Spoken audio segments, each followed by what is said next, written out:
On tonight's show, Governor Ned Lamont stops by Eastern to host a community event. Emily Graham sits down with Kerry Buchanan from the swim team. We have the latest on the death of Mubarak Suleiman, as many gather to protest in West Haven. We have highlights from the Warriors basketball teams who battled rivals Keene State this past week. All of this tonight on the February 27th edition of ETV News.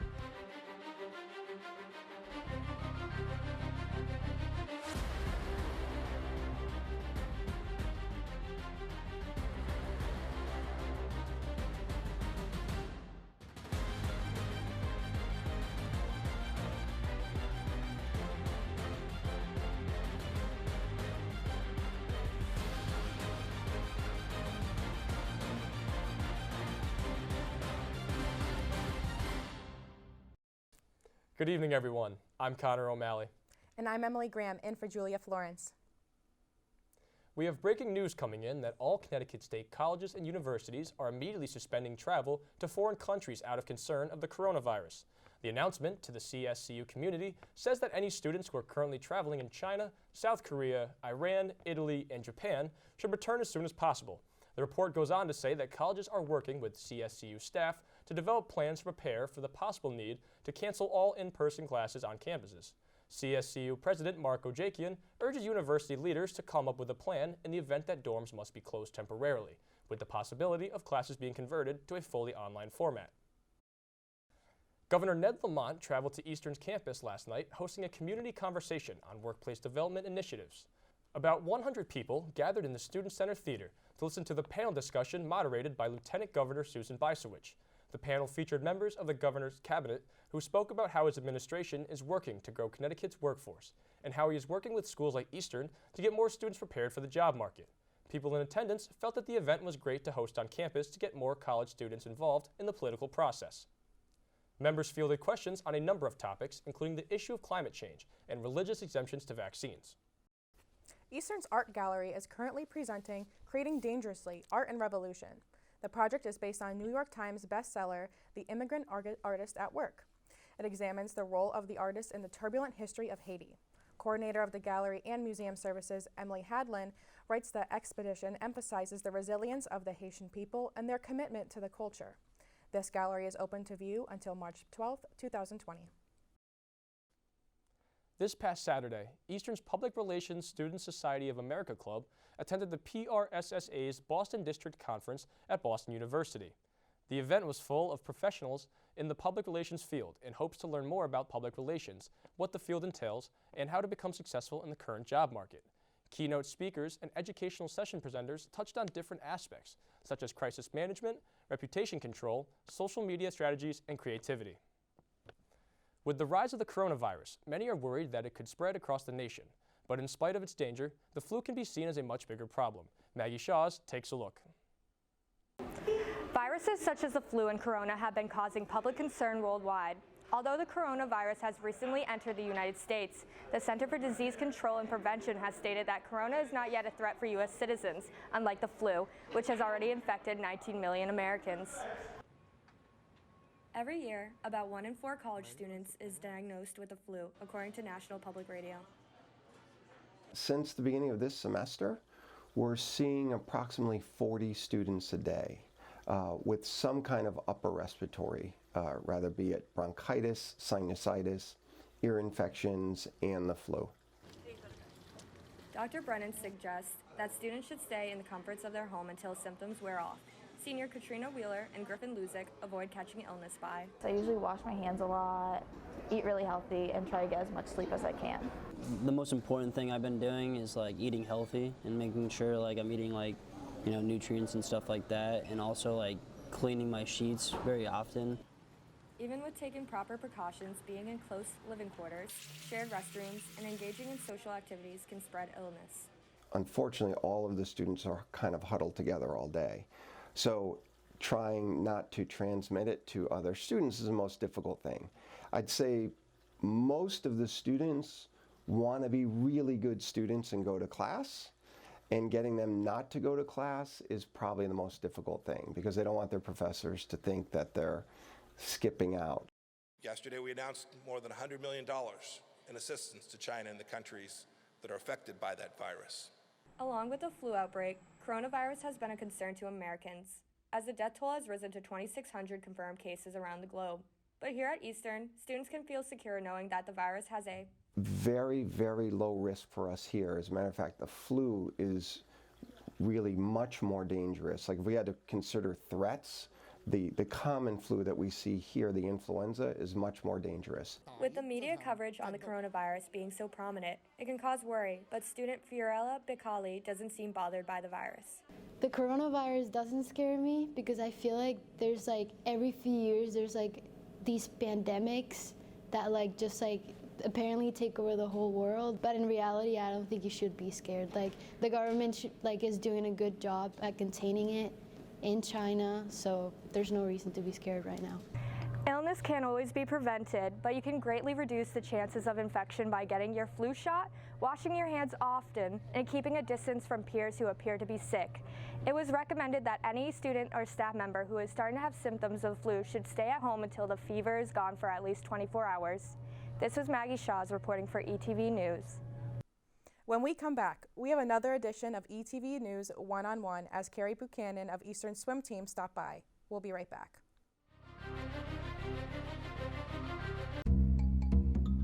Sure, I look cute now, but when my owner lost his job, it was rough. I was living on the street, and one night, me and this Cocker Spaniel got into it so bad, I wound up looking like an ice cream cone. I cried a little bit, but thankfully I got rescued, so I'm running, I'm jumping, all back to my old self, and I'm ready to give unconditional love, even if you put a lampshade on my head.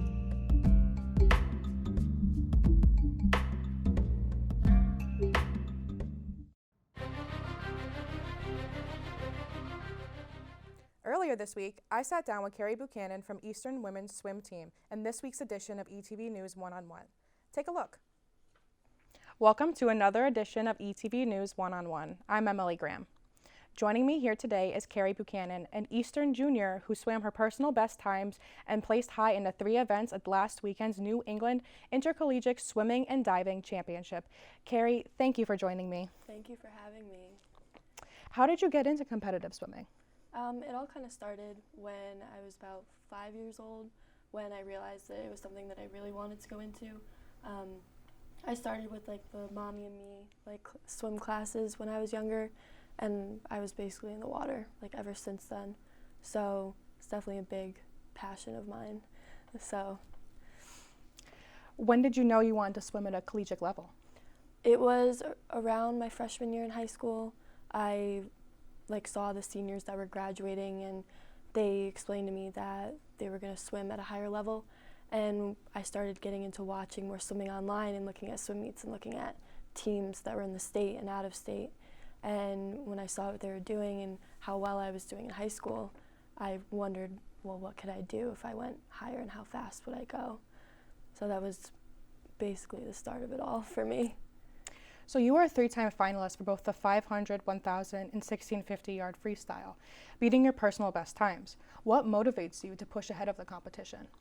It's definitely my friends and my family and my teammates also. I had a rough patch in my freshman year when I was here that caused me to not be able to compete, and that was my motivation to get back. And I knew that I had more to prove and that there was more that I could do, and that I didn't want to give up on what I had started when I came here. So definitely big motivators with my teammates this year and my new coach, and they all pushed me to my best, and that's why I was able to compete as well as I did this year. Well, congratulations. Thank you. What advice can you give to other student athletes that want to compete at a high level? I would definitely say put schoolwork before you your athletics. So that's something that I did not do when I first came here. I put athletics before my schoolwork, and that's why I wasn't able to compete. And I don't wish that upon anybody that loves what they do and wants to continue the sport that they love. And I wish I had someone back then that would have said that to me, so I knew that I was beginning to mess up. Once again, I am joined by Carrie Buchanan. Carrie, congratulations and thank you for stopping by. Thank you for having me. Still ahead, we have the latest on a wrongful death lawsuit brought in connection to an officer-involved shooting. That and more next.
They call me Maxie, but I prefer tripod.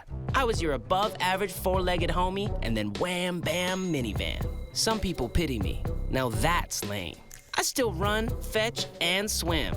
And the ladies love me. I'm the ultimate wingman. Just don't ask me to high five.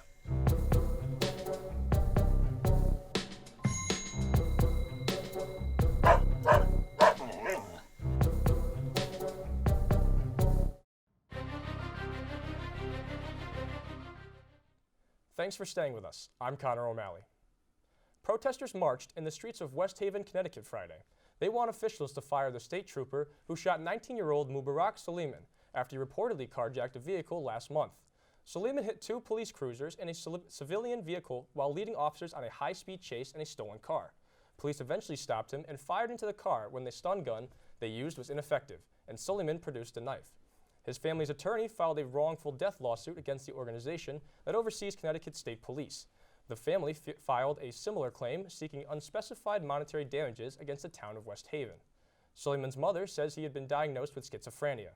The shooting is being investigated by the Middlesex State's Attorney's Office in the State Division of Criminal Justice.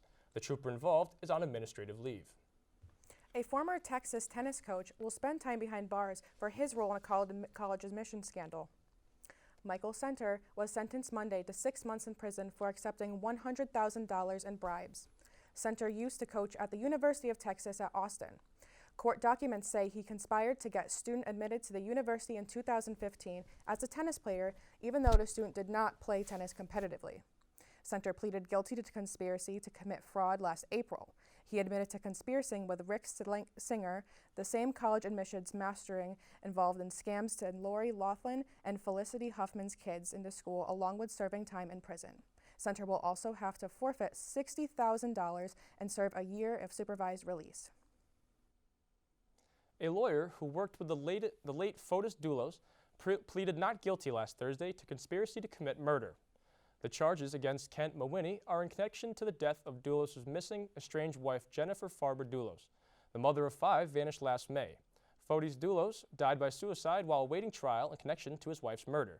Mawhinney's next court date is March 31st. Make a new connection and find a friend in their city. MAF, or Making Authentic Friendships, was developed by a woman whose brother was diagnosed with ADHD and autism at a young age. She saw her brother struggling at making friends and decided to do something about it, not just for him, but for anyone on the spectrum. The app's focus is on getting conversations started. It asks users for their name, age, location, and diagnosis. The app then matches people based off their diagnosis. It works like a game. The more user chats with friends, the more coins they earn. Coins can be used to buy new clothes for their avatar. MAF first launched in August of 2019 and already has users in 35 states and 12 countries. So far, the app has worked to get people talking. The next step is meetups between users. The app developers are working on safety features. They also hope that family and friends of those with special needs will use it to build a stronger and helpful community to start new conversations. An interesting pursuit for Connecticut police. State troopers were dispatched to Route 184 in North Stonington because a dozen cows were blocking traffic. Local ranchers helped troopers guide them back to pasture. They say all the cows returned home safely. When we come back, Jarrett Soltis will be here with a look from both Eastern's basketball teams. That's next in sports.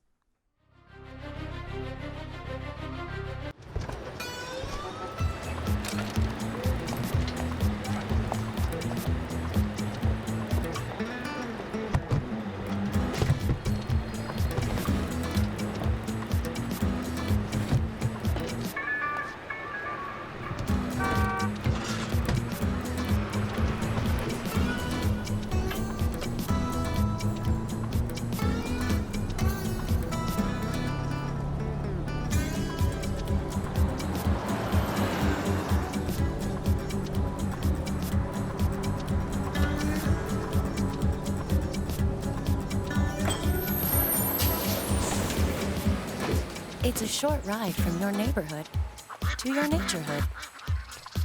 Find fun activities to do, like boating and biking, or camping and hiking, plus much more.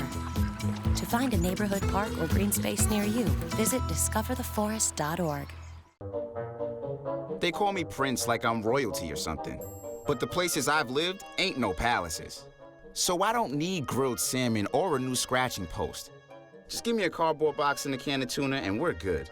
You can even change my name. I'm cool being the kitty formerly known as Prince.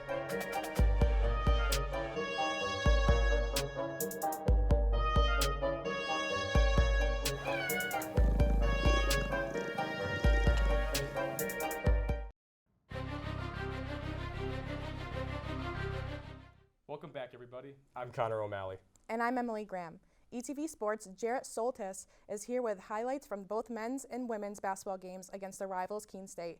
Hey, Jarrett.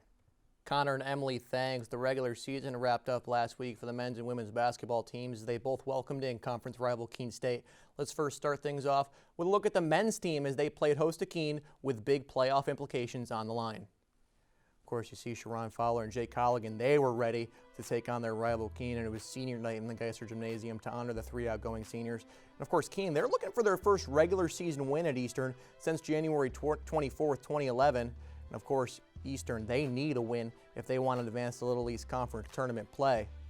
And Jake Colligan, of course, started his career as an Owl and now plays his last regular season game in an Eastern uniform at home, in an Eastern uniform.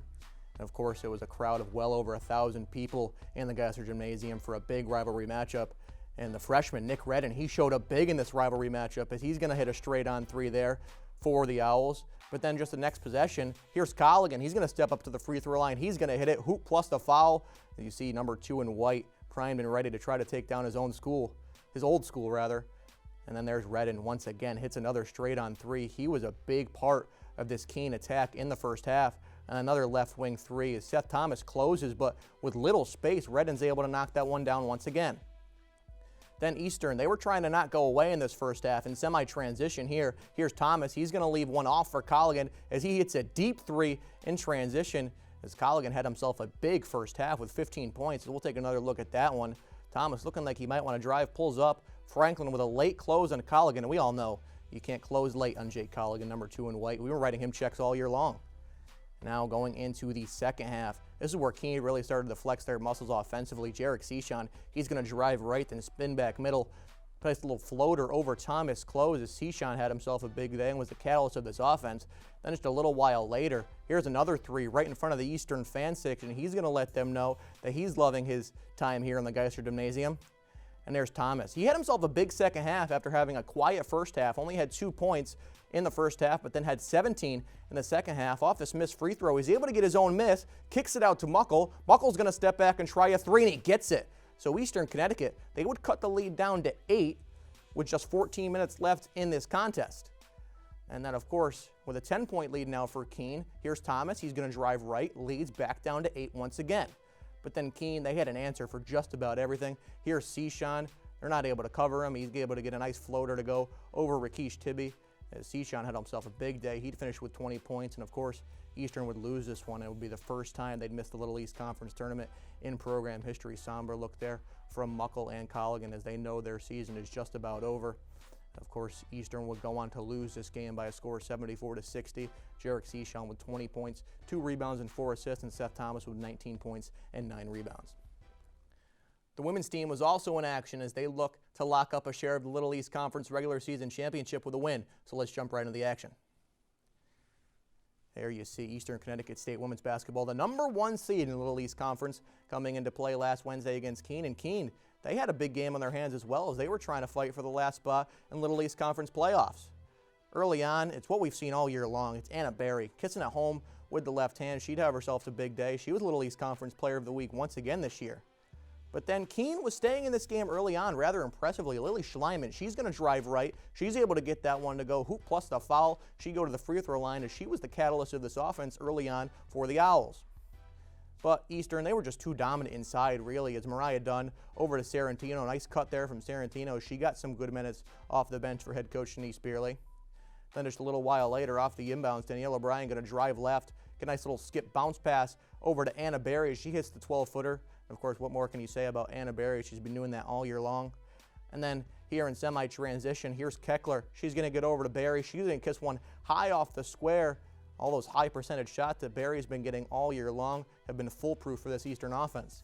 Now going into the second half, it was more of the same for Eastern Connecticut. Maya Villard, where is she? There she is. We haven't talked about her in the entire highlight. As she gets that one to go, as that would stretch the lead to 21 for Eastern Connecticut. Then Keene trying to get something going, but they really just couldn't. Keckler gets a steal in transition. She's able to get that one to go with the left hand. And of course, Eastern, they would lock up a share of the Little East Conference regular season title and at least a first-round bye in the tournament, as they would go on to win by a score of 57-36 to move to 20-4 on the year. Lily Schleiman with 8 points to lead the way for Keene, and Anna Berry with 15 points and 6 rebounds. After a 67-55 win against Castleton on Saturday that locked up the outright title for the women's basketball team for the first time since 2017 and their third time in 5 years. It's now time to look ahead to the Little East Conference Tournament, as the women are currently doing battle against the Beacons of UMass Boston in the Geisler Gymnasium. To watch the game, head on over to GoWhereAthletics.com. And on Tuesday, we got a chance to talk to head coach of the women's basketball team, Denise Beerley, as she reflects on her season up to this point. We've improved, as I think back to the first semester, like defensively and then rebounding wise, we were kind of struggling a little bit in those areas, especially in rebounding. And then I think from our Miami trip on, we gradually have gotten better, and I think as the season went on, we've gotten a lot better in those two areas, our defensive intensity and then our attention to detail defensively, and then our rebounding. So those two things have been really nice to see as the seasons went on that we've improved in. With a win tonight, the Warriors would play host to the winner of the Rhode Island College Castleton game right here at 1 o'clock in the Geisler Gymnasium. The men's and women's track teams were also in action Saturday, as both teams headed up to Southern Maine for the Little East Conference Championship. The men's team would tally up 74 points en route to a 4th place overall finish in the championship, led by Raman Ontang, who would finish in the 55-meter event with a record time of 6.38. Otang would double up on the weekend, also taking home the 200-meter event with a time of 22 double sixes, which is just 0.5 seconds off the Eastern record.